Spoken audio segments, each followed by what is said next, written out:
The Once Human developer stream for the upcoming 1.1 patch just recently ended. Inside of that stream, they showed off a lot of the new content coming into the game. But in this video, we are going to break down everything that they showcased in regards to the new animal ranching system set to be coming into Once Human. Before we get started, the background footage here was pulled from their Twitch live stream, so there's multiple levels of compression that we're dealing with here. Bear with me on that. The very first menu that they open up with the animal ranching system is right here with this rabbit, and on the right hand side you can see several animals inside of the territory, each of which come with a grade. Let's go ahead and break down what we see here with the rabbit's stat card. It says that the rabbit will provide high quality meat. It has a diet of fodder, fruits, and vegetables, with its favorite food being sage, honeysuckle, and other herbs. If we move down into the rating, you can see that this is an S grade rabbit, and it comes with 3 buffs. This is where the system gets really in depth, and I think that these buffs and what sort of buffs you get are going to be really important, because you can see here that the first one here is called acidic meat, and it says obtain a small amount of bonus acid after killing animals. That's actually massive, and that's just the first rank of acidic meat, so you could potentially get an acidic meat 2 or acidic meat 3 and have yourself a new way to farm some acid. On top of that though, there's another buff called quality meat, which gives you a small chance that the meat obtained from killing animals will be rare. They move over to the doe, which will provide you with deer meat and hide, and will produce milk periodically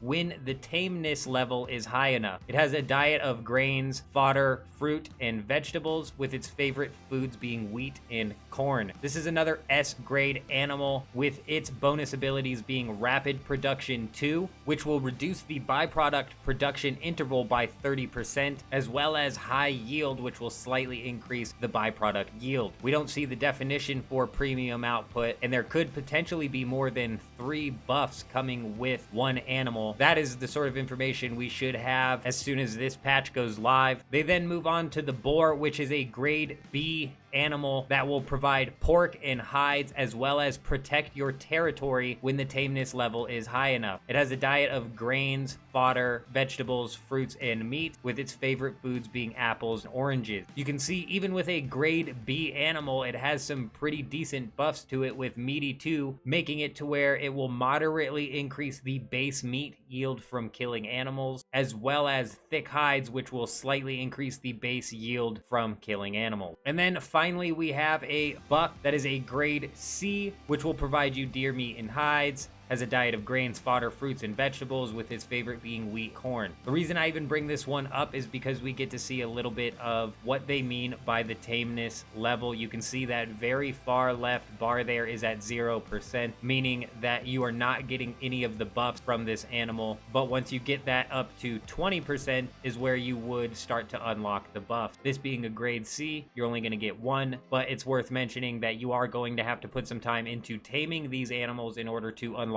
the buffs. Speaking of taming the animals, let's break down how exactly you go about unlocking taming animals. You are going to need to unlock this via the mimetic screen inside of the logistics tab. It's named animal capture and animal taming. Animal capture will give you 2 recipes, being the whistle and the tranquilizer dart, and then animal taming looks like it's going to unlock a trough as well as several bags of feed. In order to craft a tranquilizer throwing needle, which is essential to capturing an animal, this will incapacitate the animal without killing it, giving you the opportunity to capture it. You'll see in the example that she shows that she does a decent amount of damage to the deer before she hits it with the tranquilizer needle. I'm assuming that the weaker the animal is, the easier it is for the tranquilizer needle to register. After she knocks the deer down with the throwing needle, she is then able to just go up and collect it like you would any other resource. This put 1 buck into her inventory, and it also immediately showed her the grade of it, which I think is great. When it comes to farming those higher grade animals, you're not going to have to go through an extra process to figure out what grade it is that you captured. With that though, she's able to then just summon this buck at her base, adding it to the territory animal list. The last thing I want to touch on here, which is something that they